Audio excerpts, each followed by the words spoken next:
Bom, então durante esse mês de março, nós estamos embarcando numa jornada de fé para finanças, onde nós desejamos ensinar o povo... Para trocar? Desculpa. Onde nós desejamos ensinar ao povo que a prosperidade financeira faz parte das promessas de Deus para o seu povo e que eles têm a capacidade de alcançar, ou seja, nós temos a capacidade de alcançar paz financeira em todas as áreas da nossa vida, amém?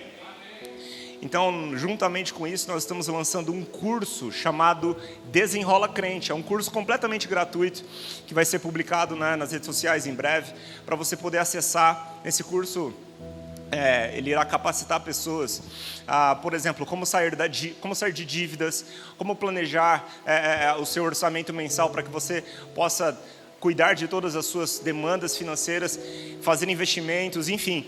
Então, é uma série que é um curso que está sendo lançado paralelamente a essa série e é completamente gratuito. Eu encorajo você a fazer também. Amém? Abra comigo sua Bíblia, Hebreus 10, 38.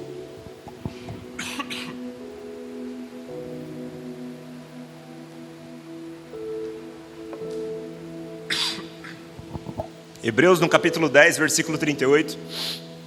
Quero chamar a sua atenção para a parte B do versículo, que diz: o justo viverá pela fé. Repita comigo: o justo viverá pela fé. Muito bem, feche seus olhos, vamos orar.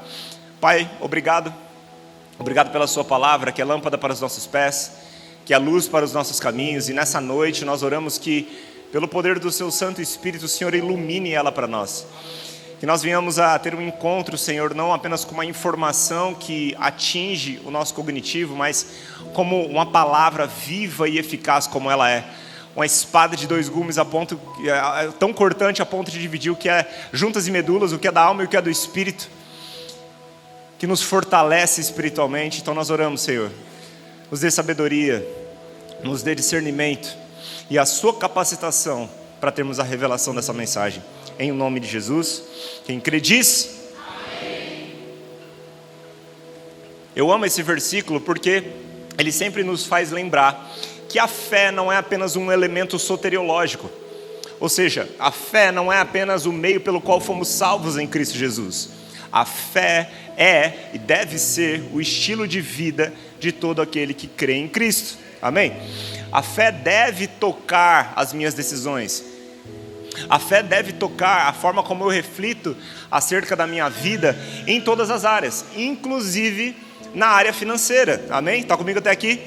Se você deixa de lado a fé que você tem, por exemplo, no seu ambiente de trabalho, você não está vivendo uma autêntica fé cristã. Se você separa aquilo que é sagrado daquilo que é secular, você não está vivendo de forma plena a vida que Jesus tem para você.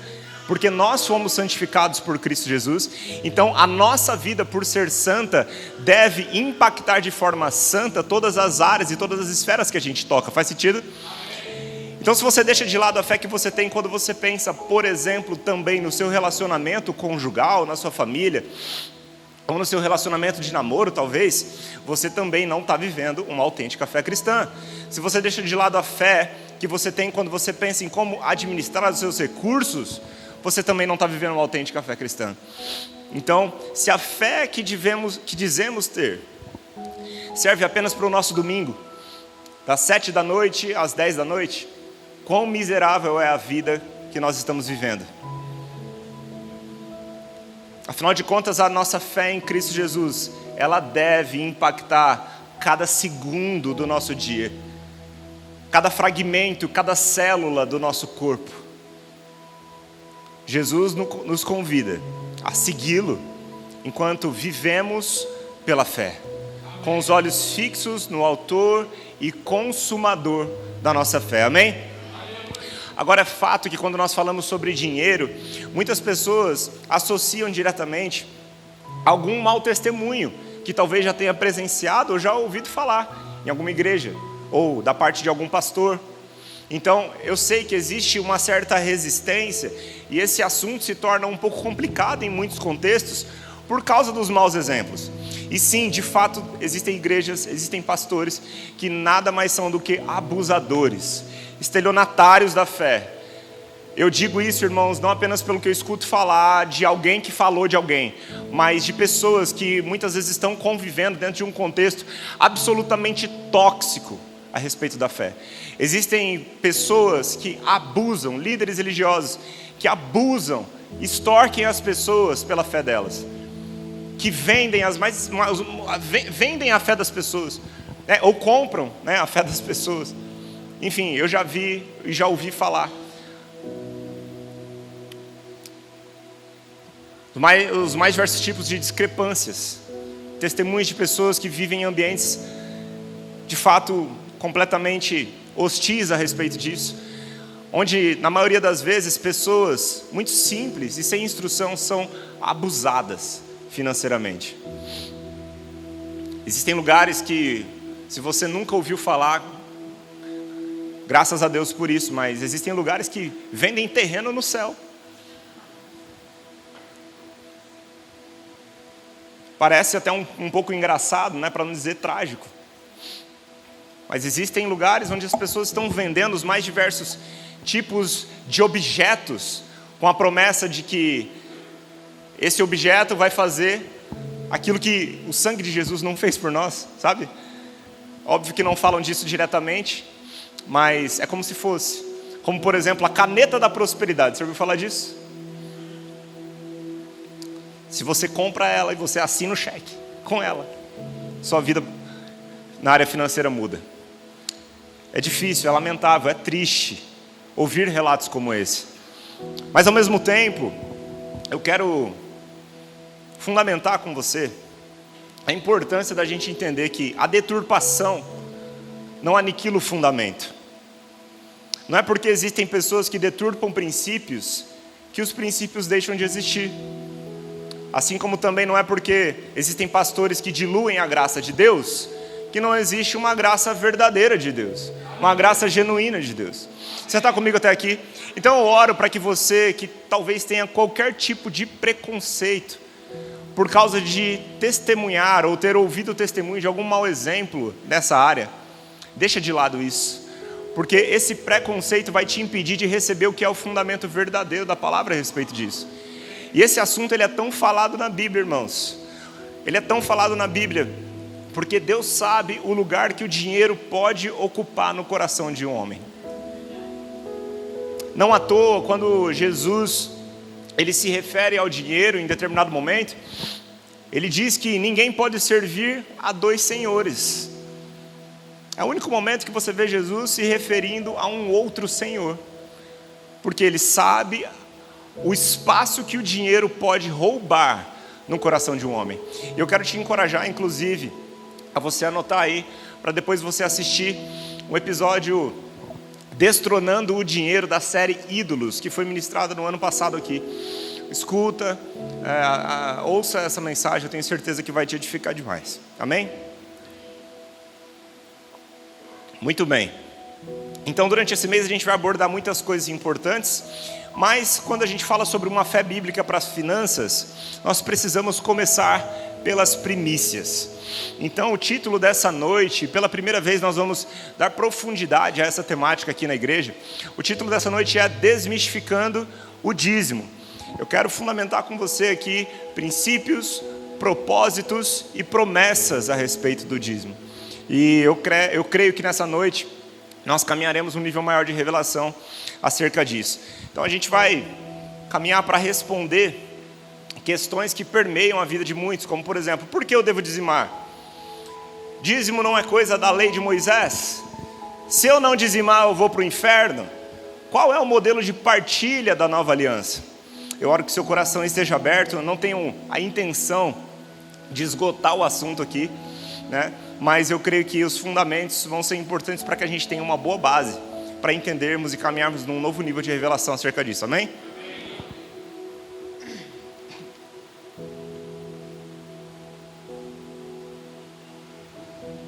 Muito bem.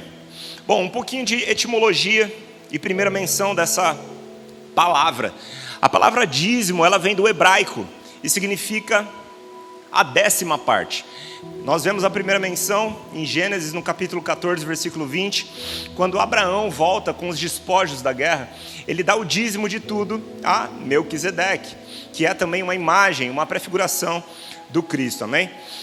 Essa menção também é lembrada pelo autor de Hebreus no capítulo 7, versículo 2, a respeito de Abraão ter dado o dízimo de tudo a Melquisedeque. Agora, também é sabido que o dízimo, ele é inserido na lei mosaica, né? Aquela lei compartilhada, que Deus compartilha com Moisés, de 613 mandamentos, traz consigo a inserção do dízimo, amém? Então, em que período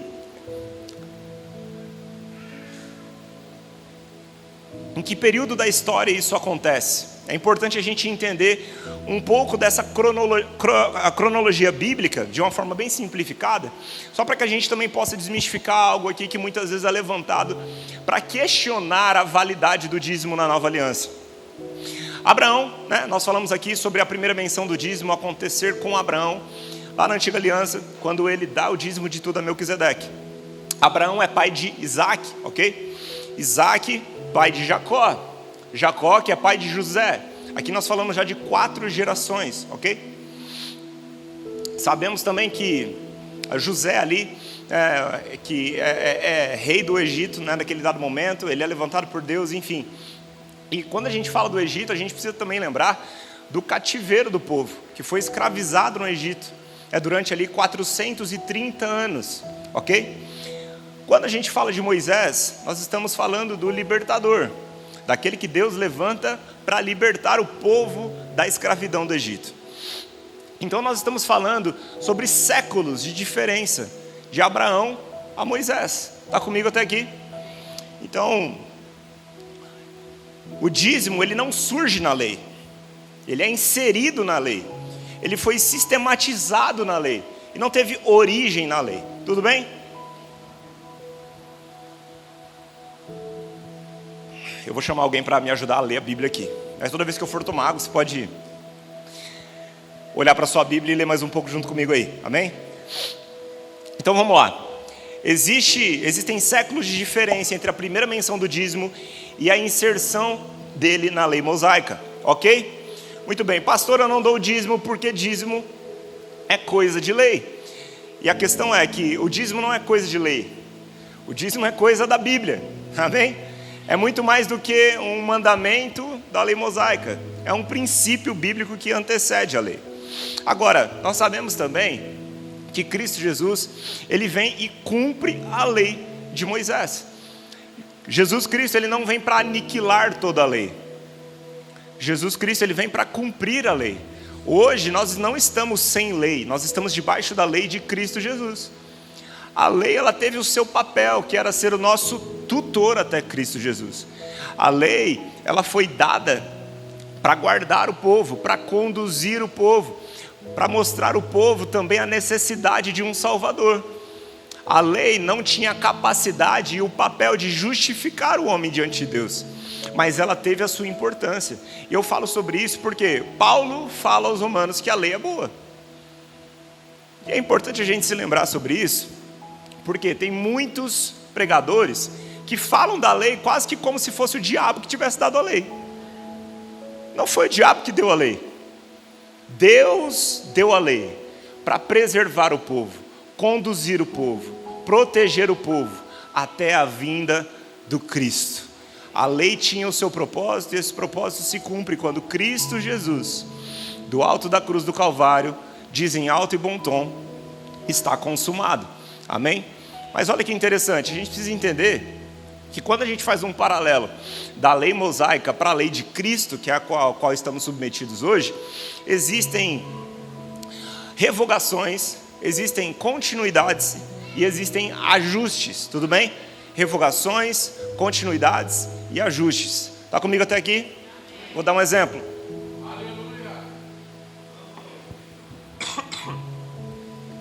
A lei moral. A lei moral, ela continua. É claro para você que é ilícito biblicamente que você mate ou que você roube? Estava na lei de Moisés. Se Jesus cumpriu a lei e você não está debaixo de lei, por que você não mata e não rouba hoje então? Porque você sabe que existe uma lei moral dada por Deus, que está dentro de nós, que diz para você que isso é errado. Faz sentido? Então aqui nós temos um exemplo de continuidade da lei. Esse princípio ele nos toca, ele vale ainda hoje, tudo bem? Um exemplo de revogação, circuncisão. Hoje nós não precisamos passar pelo ritual da circuncisão. Os homens podem dar uma glória a Deus? Porque a circuncisão agora... Pastor, o que é a circuncisão? Depois a gente pode conversar sobre isso, eu não tenho muito tempo para entrar nisso. Mas a circuncisão dói, né? Doía. Hoje a circuncisão ela é espiritual. Amém? É uma circuncisão espiritual em Cristo Jesus. Um outro exemplo de algo revogado, o guardar o sábado. Cristo Jesus é o nosso sábado hoje. Amém?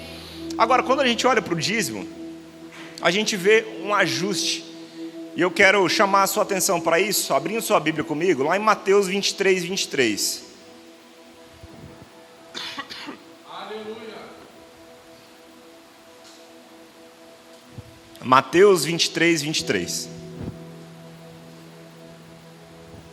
Gente, essa com certeza é a ministração mais difícil da minha vida. Não pelo tema, mas pelo desafio que está sendo falar com vocês. Vocês estão me entendendo? Está ficando claro? Está chegando audível para você aí? Os pastores me encorajando aqui porque eles não querem que eu chame eles para vir continuar. Brincadeira, eu sei que eles podem. Quer vir? Não, né? Vamos lá. Gente, hoje é um papo de casa. Visitantes, vocês são muito bem-vindos aqui. Estou muito feliz em receber cada um de vocês. Espero que vocês estejam se sentindo muito bem acolhidos, muito bem-vindos. Peço licença para um assunto um pouco mais familiar, mas ao mesmo tempo, se você é crente em Cristo Jesus, esse assunto é para você também, amém? Muito bem, vamos lá. Mateus 23, 23. Antes, eu quero só fundamentar o que é um ajuste. Todo mundo chegou lá? Um ajuste é uma continuidade prática com mudança de propósito, ou uma continuidade de propósito com mudança de prática. E o que a gente vai ver aqui? Jesus falando sobre o dízimo. Ele faz menção ao dízimo, trazendo aqui uma instrução para os fariseus. Olha só. Ai de vós, escribas, fariseus, hipócritas, porque dizimais a hortelã, o endro e o cominho, e desprezais o mais importante da lei. Repita comigo, o mais importante da lei. O juízo, a misericórdia e a fé. Deveis, porém, fazer essas coisas e não omitir aquelas. Então Jesus ele está falando aqui para os escribas e fariseus, chamando-os de hipócritas, com base no quê? Eles dizimavam a hortelã, o endro e o cominho, e desprezais o mais importante, o juízo, a misericórdia e a fé. Agora o que é interessante é que Jesus continua dizendo, façam essas coisas, sem omitir aquelas. Jesus diz, vocês deveriam fazer. A grande questão não é porque vocês estão certos no dízimo, que vocês têm o direito de omitir todas essas outras coisas. O problema do povo fariseu é que eles eram hipócritas. Então eles faziam para aparecer, aquilo que tinha aparência de bondade, eles zelavam. Mas muitas outras coisas que também eram instruções divinas e outras que Jesus traz aqui, como por exemplo o mais importante da lei, eles não estavam cumprindo. Mas é importante a gente notar que Jesus não diz que eles estavam errados em dar o dízimo. Ele apenas diz que eles não deveriam se esconder atrás disso. Estão comigo até aqui? Então não existe nenhuma declaração de Jesus que apresente remoção, adaptação, e nenhuma declaração que traga ou que trate o dízimo como algo simbólico. Jesus não reprime o dízimo. Jesus ele não cancela o dízimo. Então, é importante a gente entender isso, porque o que há aqui é um ajuste. Jesus ele está falando sobre a importância de fazer com o coração no lugar certo. Está comigo até aqui? Amém. O que antes na lei era feito para ter a aprovação de Deus, o que antes na lei era feito com o foco nos benefícios que eles teriam por estarem fazendo o que estavam fazendo, agora é uma consequência. Na nova aliança nós não fazemos para receber algo da parte de Deus. Nós fazemos porque já recebemos tudo em Cristo Jesus. Então o propósito muda. A consequência de ser abençoado porque eu estou cumprindo um princípio é só uma consequência. O meu coração não está nesse lugar. O meu coração é de gratidão, o meu coração é de honra, é de fidelidade ao que o Senhor fez por mim em primeiro lugar. Lembre-se, querido, Deus não espera que você faça nada por Ele, sem que antes Ele já não tenha feito algo por você. E tendo amado o mundo de tal maneira, ao ponto de ter dado o seu Filho unigênito, para todo aquele que nele crê não pereça, mas tenha vida eterna, Jesus na cruz do Calvário, a maior expressão de generosidade que esse mundo já viu. É impossível ganhar de Deus na generosidade, amém? Impossível. Ele nos deu uma oferta que dinheiro nenhum nesse mundo poderia pagar. E essa oferta pagou o preço dos nossos pecados. É com base nisso, é inspirados nisso que hoje nós fazemos, por causa da mesma essência que flui através de nós. A mesma essência que foi compartilhada conosco por meio do Espírito, quando cremos em Cristo Jesus. Está comigo até aqui? Amém. Agora é importante a gente também perceber que o dízimo, ele é um parâmetro de partilha neotestamentária também importante, porque ele funcionava para suprir as necessidades que ainda existem hoje dentro da igreja. Ele funcionava para suprir as necessidades naquele período, em um outro contexto. Mas essas necessidades, obviamente que dentro de um outro contexto, não deixaram de existir. Eu quero fundamentar aqui 3 pontos com você a respeito das necessidades que o dízimo supria. Abra comigo Malaquias 3:10. Malaquias 3:10.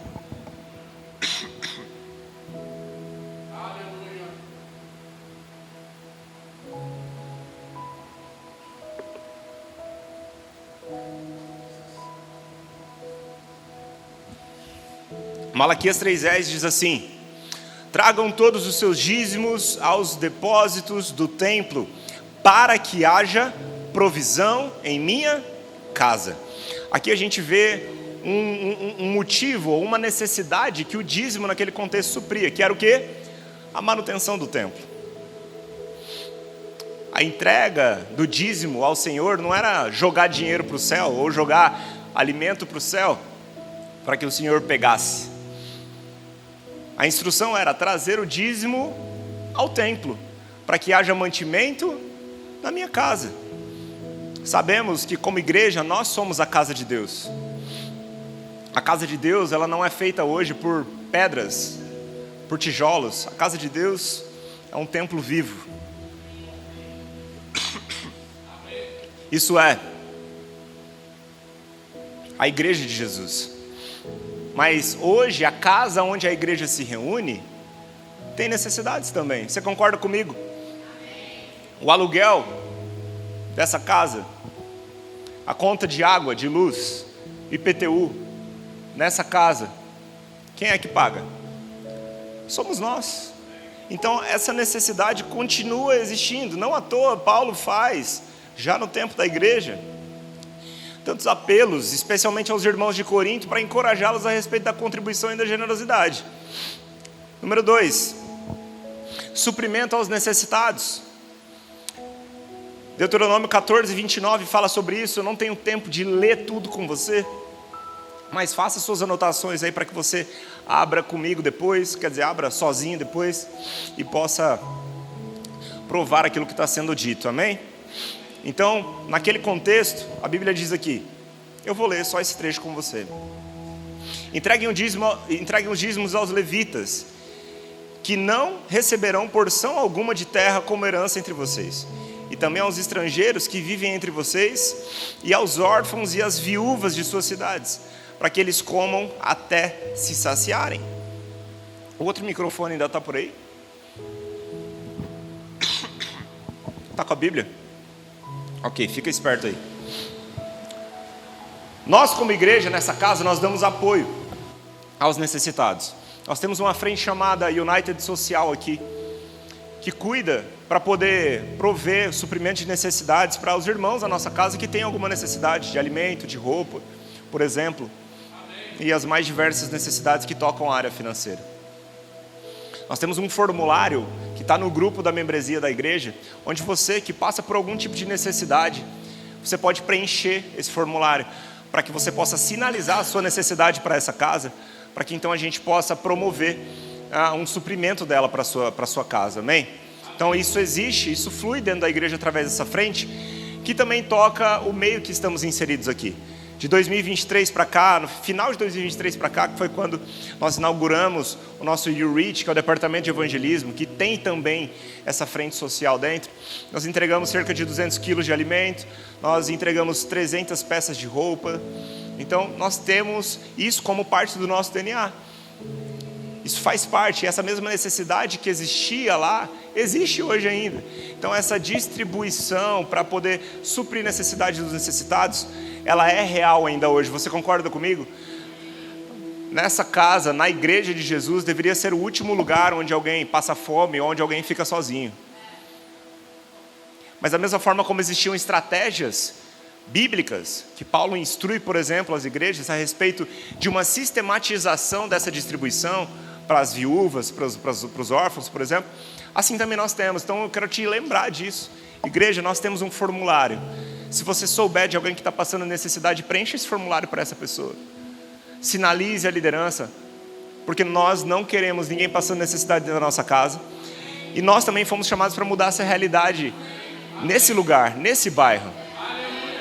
Quem passa pela igreja aqui durante a semana sabe que nós ajudamos necessitados durante a semana. Aqui está virando quase um ponto de auxílio social para o bairro. As pessoas passam aqui para pedir ajuda durante a semana.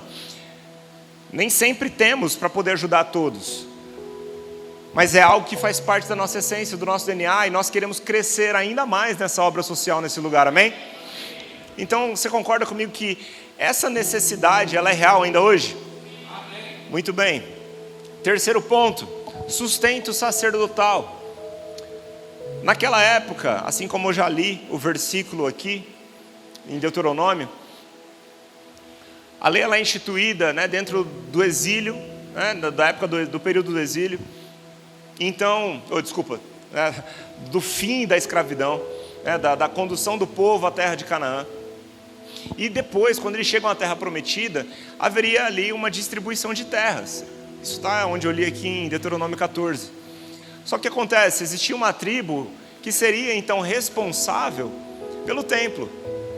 Uma tribo responsável para dedicar a sua vida ao templo, onde, através do seu serviço ao templo, essa tribo poderia abençoar o povo, abençoar a todo o povo, todas as outras 11 tribos.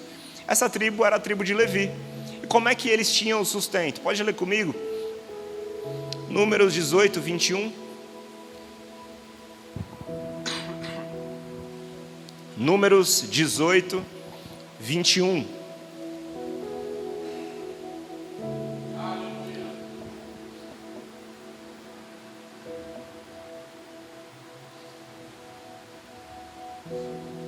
Números 18, 21. Pode ler. Darei aos levitas os dízimos de todo o povo de Israel como herança por seus serviços na tenda do encontro. Muito bem. Entende a forma como a tribo de Levi era sustentada? Existia essa necessidade. Pessoas que estavam dedicando o seu tempo de forma integral ao templo, ao serviço sacerdotal para cuidar de todo o povo. O que eles faziam no templo era em benefício de todo o povo. E agora, fazendo um paralelo com a nova aliança, abra comigo, Vini, por favor, 1 Timóteo 5,17. Fiquem próximos vocês. E aí, pastor Patrick, pode abrir em 1 Coríntios 9:3. 1 Timóteo 5,17, Vini. E o pastor Patrick, 1 Coríntios 9:3. Pode ler. Olha só, Paulo escrevendo a Timóteo na nova aliança, tudo bem? Carta ao líder da igreja. Devem ser considerados merecedores de dobrados honorários os presbíteros que presidem bem, com especialidade os que se afadigam na palavra e no ensino. Pode ir, 18.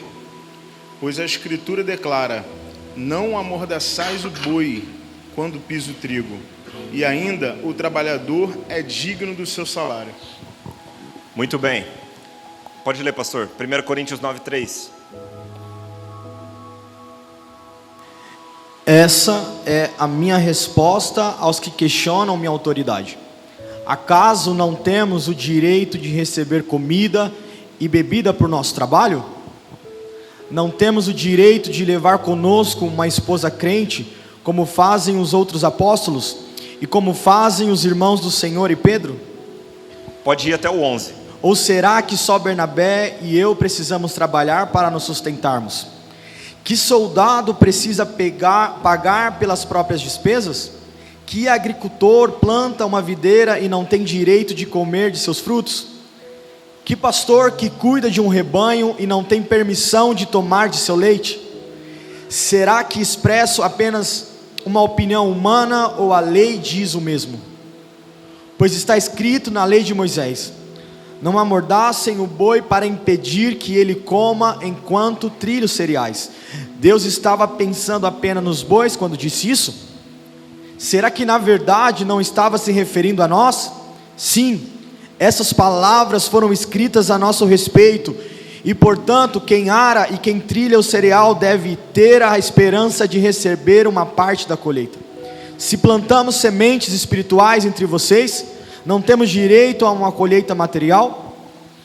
Muito bem, a expectativa era que aqueles que se dedicavam à entrega de um alimento espiritual recebessem também sua recompensa material para o próprio sustento. Paulo está fundamentando essa necessidade aqui no tempo da igreja. Pastoreio é uma vocação, não é uma profissão. É por isso que os pastores não devem ter uma expectativa de ficar rico às custas da igreja, porque biblicamente a gente vê que não existe sustentação para isso. O trabalhador é digno do seu salário, sim, para o seu sustento.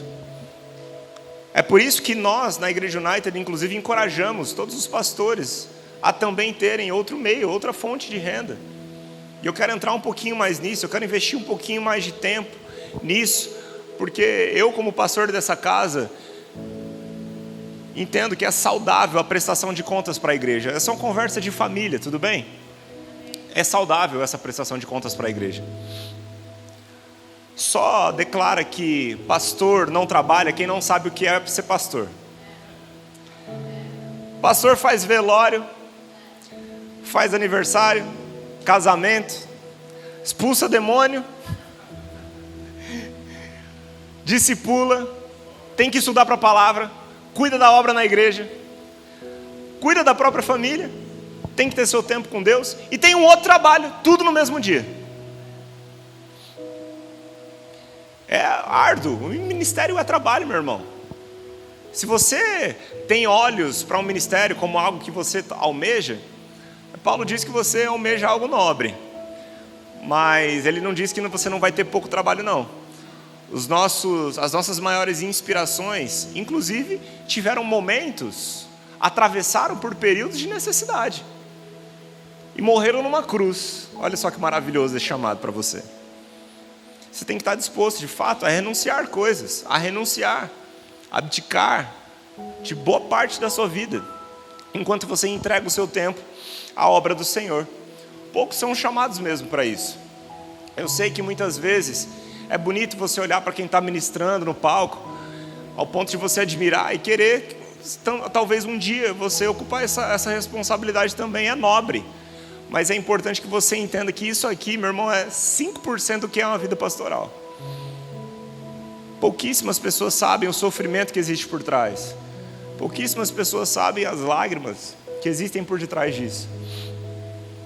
E como Paulo bem fundamenta, e da mesma forma como existia a necessidade no tempo da lei mosaica, existe a necessidade hoje, inclusive, do sustento sacerdotal. E eu quero entrar de uma forma um pouco mais específica nisso, falando de forma pessoal, da minha própria vida, da vida da minha esposa também.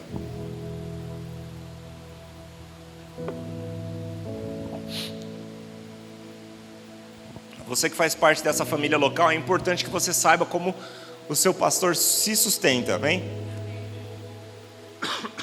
Esse é o propósito disso. Bom, quem é da membresia conhece um pouco da nossa história. Sabe, né, que nós lá atrás tomamos uma decisão, né, quando Deus nos falou que era o tempo de dedicar de forma integral nossa vida ao ministério. Na época, eu trabalhava no banco e essa era a nossa única fonte de renda, não tínhamos nenhuma outra. Abrimos mão porque Deus estava falando. Abrimos mão porque o Senhor é quem estava nos pedindo. Eu falei para a Mari, tá disposta a andar de bicicleta? A gente tinha um lugar para comer, que a gente almoçava, a gente costumava almoçar na casa da avó dela. Eu falei, se a gente precisar andar de bicicleta, tá disposta? Tô, então vamos junto. Botei o carro para vender, não apareceu ninguém para comprar. Deus começou a abrir outras portas. Pedi demissão, não fiz um acordo para ser demitido, pedi demissão sem saber como ia pagar as contas no final do mês. Era a nossa única fonte de renda. Mas glória a Deus que com o tempo, Deus foi abrindo outras fontes de renda. Eu não tenho tempo para entrar em detalhes da história com você, mas um tempo depois, cerca de um ano depois, eu acredito, nós começamos a receber uma parte da herança que veio naquele contexto da família da Mari. Hoje, a nossa principal fonte de renda é de arrendamento de terras. Nós temos uma fazenda que administramos com a minha cunhada. Nós arrendamos essas terras para plantação de soja, para plantação de milho. É de lá que vem a maior parte da nossa renda. Tudo bem? Nós temos também, eu tenho uma empresa onde a gente se dedica. Gente, me perdoem. Eu preciso fazer isso. Me perdoem.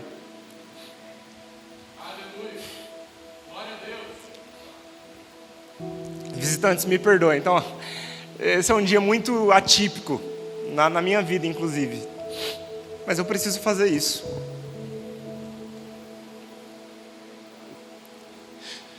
Não vou me ausentar da minha responsabilidade aqui.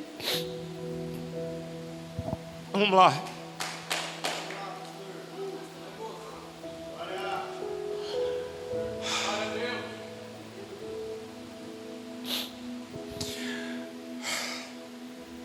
Eu tenho uma empresa que atua na área do marketing. E nós temos também essa como uma entrada importante no nosso orçamento mensal.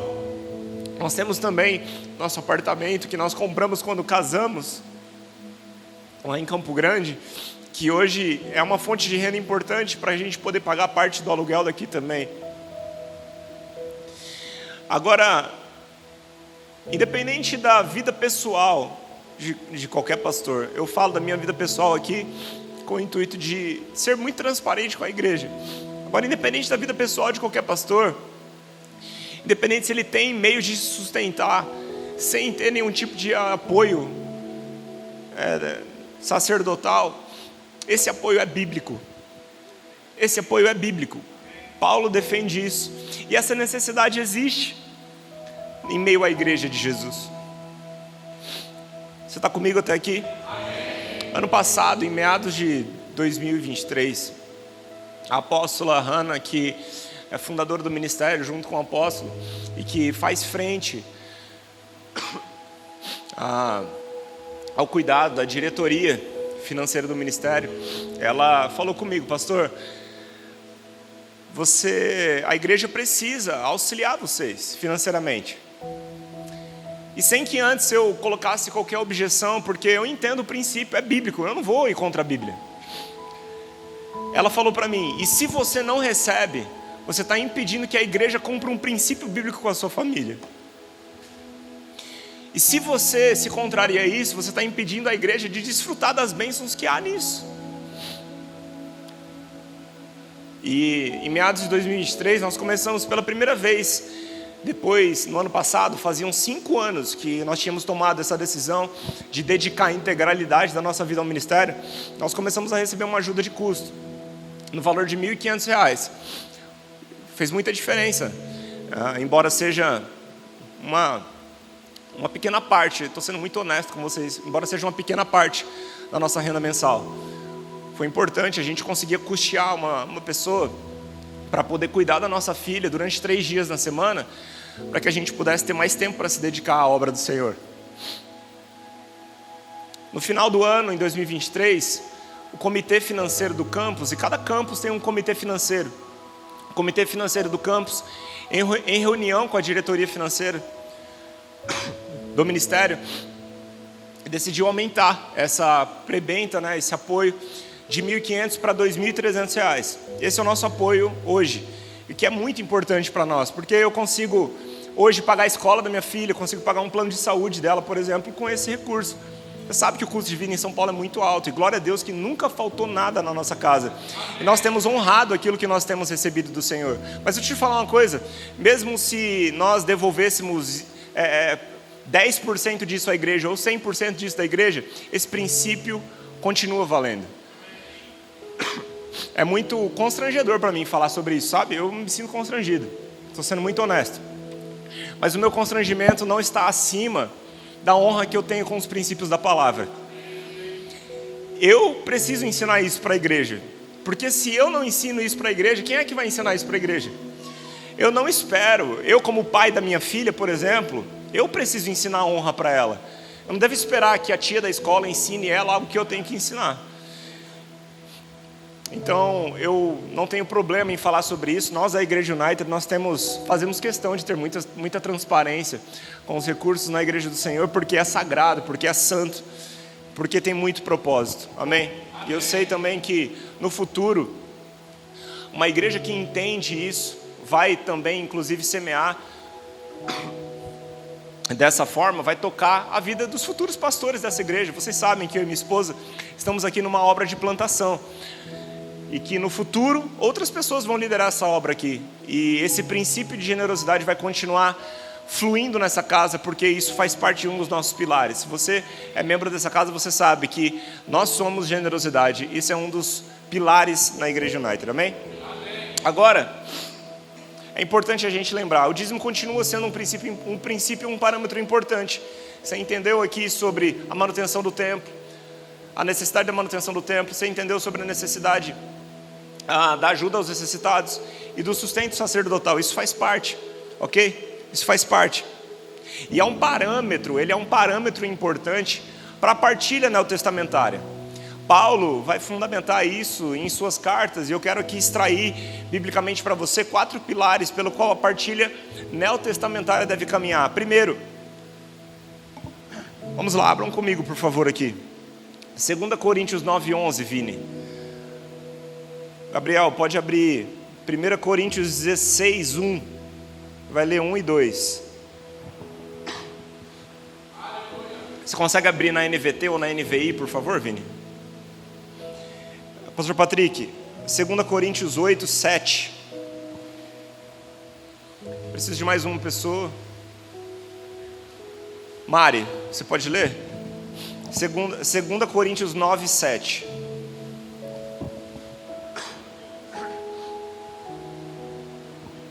Vamos lá. 2 Coríntios 9:11, primeiro fundamento aqui da partilha neotestamentária. Vocês serão enriquecidos de todas as formas, para que possam ser generosos em qualquer ocasião, e por nosso intermédio, a sua generosidade... Repita comigo, generosidade. Continua. A sua generosidade resulta em ação de graças a Deus. Muito bem. Então, o primeiro pilar aqui, a partilha neotestamentária deve ser generosamente. Amém? Anote isso. Pilar número 1, a partilha deve ser generosamente. Número 2, vamos lá, 1 Coríntios 16, 1 e 2. Quando a pergunta sobre o dízimo que vocês estão coletando para o povo santo, sigam as mesmas instruções que dei às igrejas na Galácia. No primeiro dia de cada semana, separem uma parte de sua renda. Não esperem até que eu chegue para então coletar tudo de uma vez. Tá. Separe uma parte de sua renda.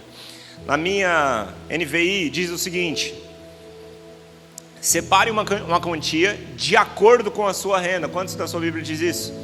É a mesma coisa, tá? Só está dito de uma forma diferente. Uma parte de sua renda, de acordo com a sua renda. Ou seja, segundo ponto importante, além de ser generosamente, essa partilha ela deve ser proporcionalmente. O que é isso? Proporcionalmente, irmãos. uma proporção. O dízimo entra muito bem nisso aqui, porque ele é um percentual de acordo com o que você recebe. É de acordo com a sua renda.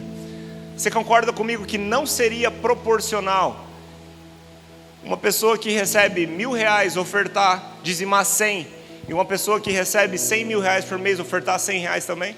Isso é proporcionalidade? Proporcionalidade é de acordo com a sua renda, uma parte da sua renda, amém? Muito bem, então, generosamente, proporcionalmente. Número 3, 2 Coríntios 8:7. Pode ler. No entanto, como vocês transbordam em tudo na fé, na palavra, no conhecimento, na dedicação completa e no amor que tem por nós, transbordem também nesse privilégio de contribuir. Muito bem. Na minha versão, essa palavra transbordem também. NVI. Aqui diz, eu estou na NVT nesse versículo. Fui selecionando uma parte de cada um. Aqui diz, destaquem-se também. A igreja de Corinto, ela era destaque em várias coisas. Ou seja, você só pode ser destaque em algo que você tem constância. Algo que você se destaca de forma regular. Se você é regular em algo, você pode ser destaque em algo, amém? E eles eram destaques, eles eram regulares em várias coisas. Mas Paulo faz o encorajamento, que vocês também sejam destaques no privilégio de contribuir. Existem outros embasamentos para isso, mas com o tempo que tem, eu quero fundamentar nesse versículo mesmo, a importância dessa entrega também ser regularmente. No versículo anterior que nós lemos aqui,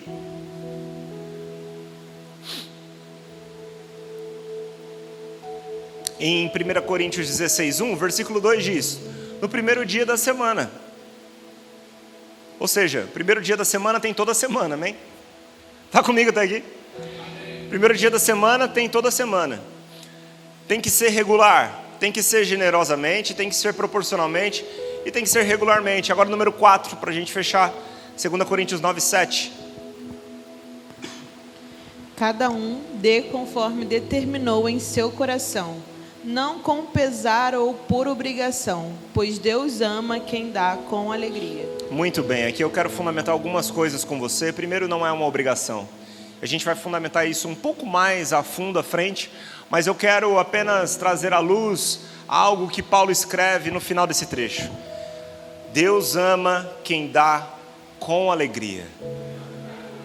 Tem que ser generosamente, tem que ser proporcionalmente, regularmente e alegremente. Só pode ser alegremente para quem entende que é um privilégio. Só pode ser alegremente para quem entende que é um privilégio participar dessa obra, participar da expansão do reino de Deus nessa terra. A gente não dá o dízimo na nova aliança como uma obrigação legal, nem para obter bênçãos de Deus. Nós já recebemos tudo em Cristo Jesus, e embora aquele que planta colha, o nosso coração não está na colheita, o nosso coração está no cumprimento de uma instrução do Senhor, em honra ao Senhor, em gratidão ao Senhor, em alegria. Você está comigo até aqui?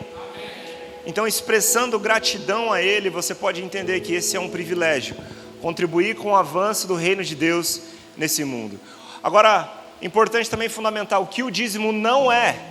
O dízimo não é passaporte para o céu. O dízimo também não é uma chancela para o inferno, a falta dele, né? Não é um passaporte para o inferno. Então não existe essa, meu irmão, porque eu dou o dízimo e eu vou para o céu.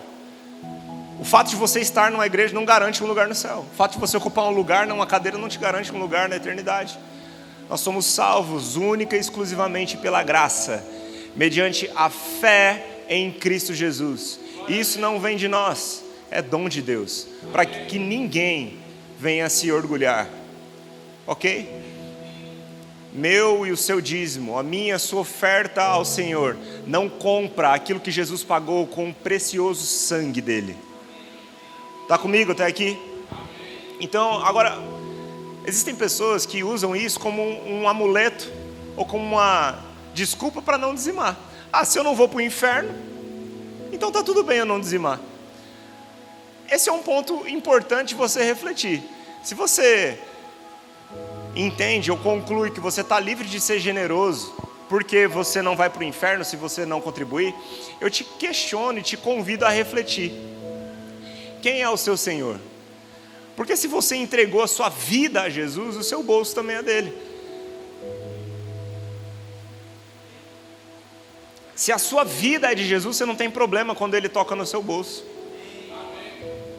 Porque o seu bolso não é seu. Tudo bem?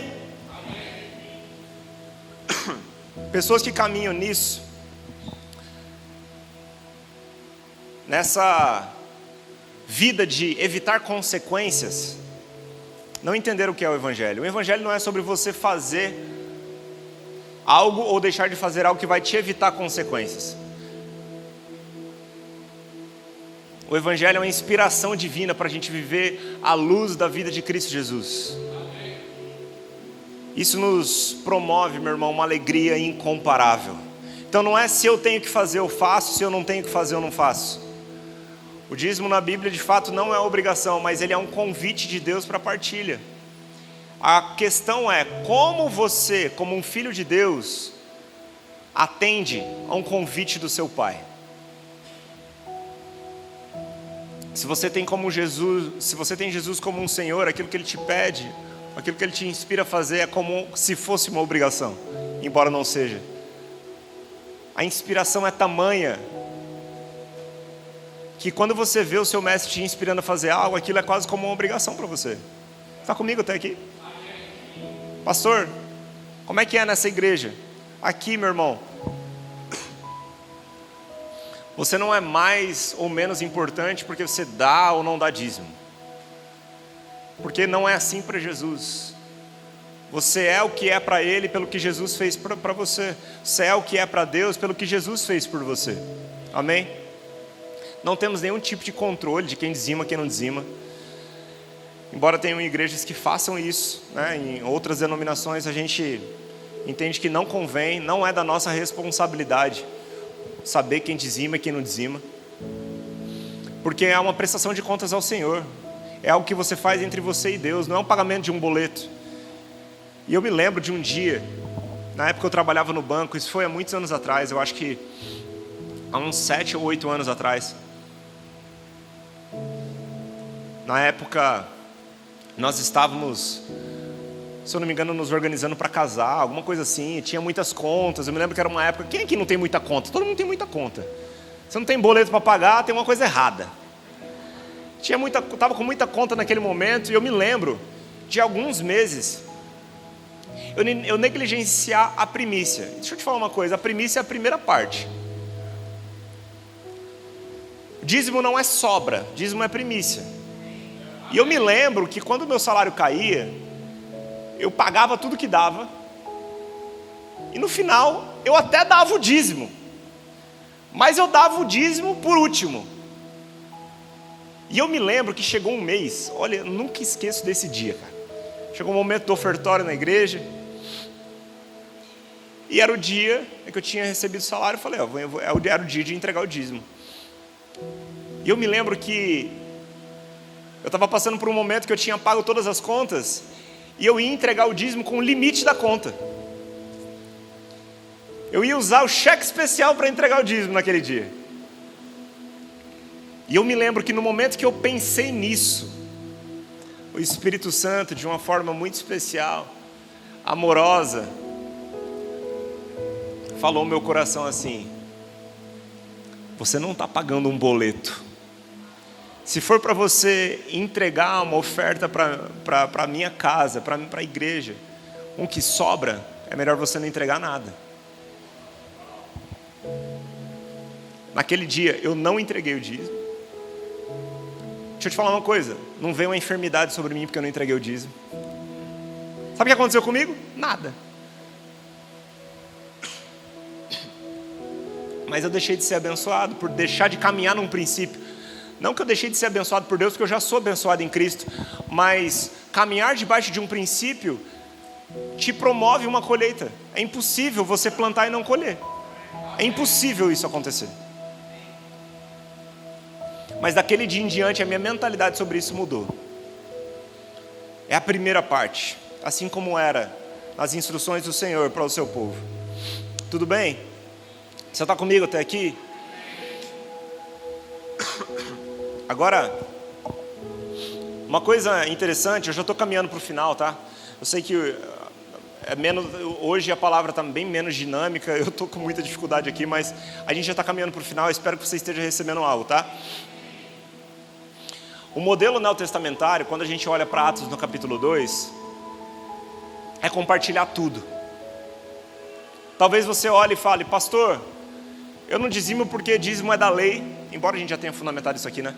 E nós estamos na graça. E deixa eu te falar uma coisa, não deveria ser um problema você não crer no dízimo e congregar numa igreja que crê no dízimo. Porque se você não crê no dízimo e entende o que Jesus fez por você na cruz do Calvário, você entende que a expectativa de Deus acerca da forma como a gente caminha é muito além do que entregar 10% daquilo que vem na sua mão. Você entregou sua vida por completo a Ele. Você sabe que 10% é muito pouco. Não deveria ser um problema para você. O problema é que muitas pessoas usam essa desculpa de não concordar com o dízimo para não dar nada. Isso é um problema. Porque você está, por não cumprir um princípio, não desfrutando também da colheita dele e não cooperando com a expectativa de Deus ao seu respeito, como um filho de Deus, como parte de uma comunidade local. Deus não espera que você seja como um filho que passa em casa só para assaltar a geladeira e vai embora. Ele espera que você seja um filho que parta o pão. A comunidade dos santos é um lugar de partir o pão. A gente não vem, eu não deveria vir para essa reunião apenas com os olhos naquilo que vamos receber. Esse é um lugar de partilha, não só de recursos. É um lugar de partilha de tempo, partilha de encorajamento, de fé, de comunhão, de relacionamento, de encorajamento. Amém? Essa é uma mesa de filhos. E a mesa é um lugar que a gente parte o pão. Agora olha para o modelo da nova aliança ali em Atos do capítulo 2, eles partilhando tudo o que possuíam.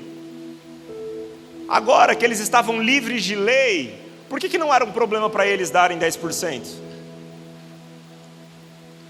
Porque a referência deles agora era um Jesus que se entregou por completo.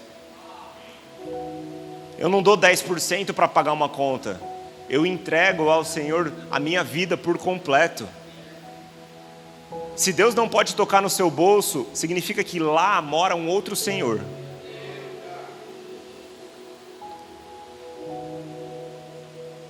Não por obrigação, nem por medo também. Você não deve dar 10% para que os seus outros 90% sejam guardados do devorador. Dízimo não é uma espécie de seguro-fiança, nem seguro-prestamista, não. Dar o dízimo não vai te impedir de algum momento você passar por uma situação de desemprego. Não vai. Mas cumprir um princípio no Senhor traz consigo também o cumprimento das suas promessas. Nós cremos, meus irmãos, no que a palavra diz, que se a nossa busca está em primeiro lugar pelo reino de Deus e sua justiça, como diz Mateus 6,33, todas as coisas vos serão acrescentadas. Não é da vontade do Senhor que seus filhos vivam em falta, mas Jesus nos inspira ao privilégio da contribuição. Paulo reafirma isso muito bem. E que a gente nunca se esqueça que o nosso dízimo não compra o favor do Senhor. Nem com 10% e nem com 100%. Porque somos nós que já fomos comprados por Ele. Seu dízimo, sua oferta, precisam te lembrar que você não compra o favor de Deus. E que a sua entrega é com base em alguém que já te comprou. Você foi comprado por um preço de sangue que vale mais do que uma vida de suor humano. Uma gota do sangue de Jesus, meu irmão, tem o poder de nos purificar, de nos transformar e de pagar um preço de algo que jamais poderíamos pagar. Ele pagou o preço dos nossos pecados. Ele se fez pecado em nosso lugar para que nós fôssemos feitos justiça. Agora mesmo nós estamos assentados com Cristo à destra de Deus. A posição de justiça é uma posição de direito, uma posição dada a nós. E esse direito foi dado por Cristo Jesus, não por nada que fizemos a Ele, mas pelo que Ele fez por nós. É uma posição como se o pecado nunca tivesse existido, porque Jesus pagou na cruz do Calvário o preço do meu e do seu pecado. Você está comigo até aqui? Pastor, eu entendo isso, mas eu não sou dizimista porque eu ganho pouco. Meu irmão, se você não é fiel no pouco, você não será fiel no muito. Se Deus não for a sua prioridade enquanto você tem pouco, Ele tão pouco vai ser a sua prioridade quando você tiver muito. Pastor, eu não dizimo porque eu oferto. Lembra que Malaquias 3 diz: trazei todo o dízimo. O dízimo não é oferta. O dízimo e a oferta são coisas diferentes. Precisa partir do mesmo coração de generosidade. Mas o dízimo é a primeira parte, é a primícia. O que passa disso é oferta. E o dízimo é para ser entregue por completo, não é para ser administrado por nós. Trazei todo o dízimo. Não administrai o seu dízimo e dê como você quiser. Traga todo o dízimo ao depósito do templo, para que haja mantimento em minha casa. Tudo bem? Está comigo até aqui? Por fim, eu quero focar nas promessas. Eu faço questão de deixá-las por último, porque não devemos fazer por causa delas. Falamos sobre princípios, falamos sobre propósitos, e eu quero finalizar com as promessas. Mas antes, eu quero dizer que dízimo não é algo que nós damos, porque você dá aquilo que é seu. Se você entende que a sua vida é do Senhor, todo o seu dinheiro é dele. Dízimo não é algo que se dá, é algo que se entrega. É dele, é para ele. E deixa eu te falar uma coisa: não somente os 10% deveriam ser usados com um propósito santo.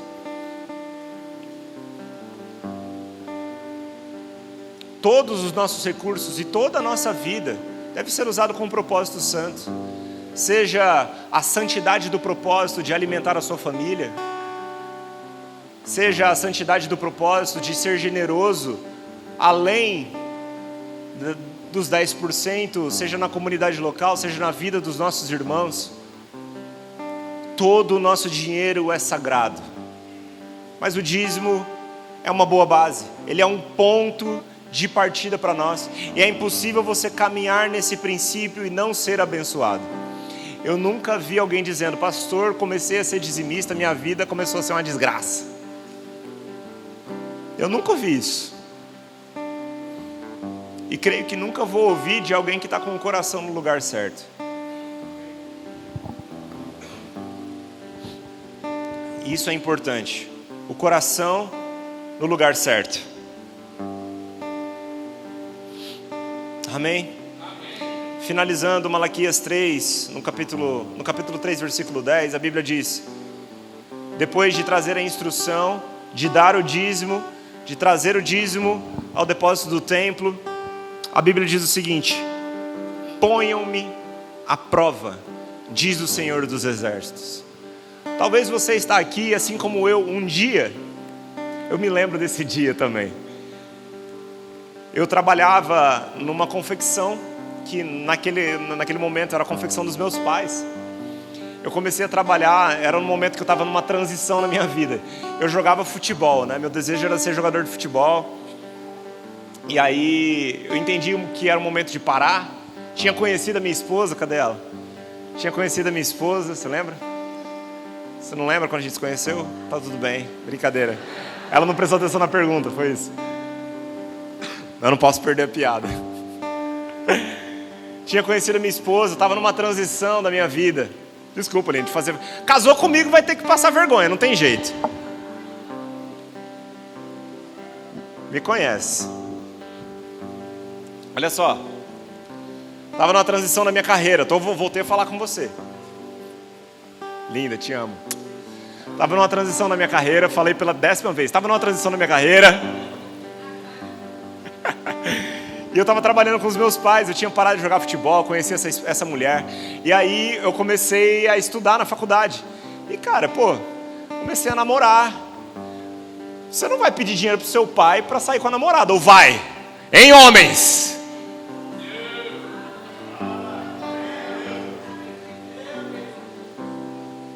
Oi? Ela falou para eu lembrar que isso já é um compromisso que eu estou fazendo agora diante da igreja, né? Me lasquei. Que eu e você, agora você vai falar de você também. Muito bem, ela é mulher de Deus mesmo, ela é muito melhor que eu. Nós vamos começar a gravar conteúdo sobre masculinidade e feminilidade. Quinta-feira a gente vai começar. Falei, agora tem que cumprir. Vamos lá. Onde que eu estava? Eu estava passando por uma transição na minha... Brincadeira.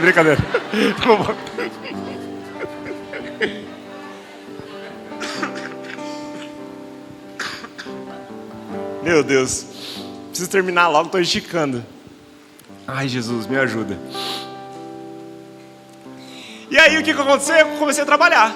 E o meu salário naquele momento eram R$600. Eu lembro quando eu ganhei muito.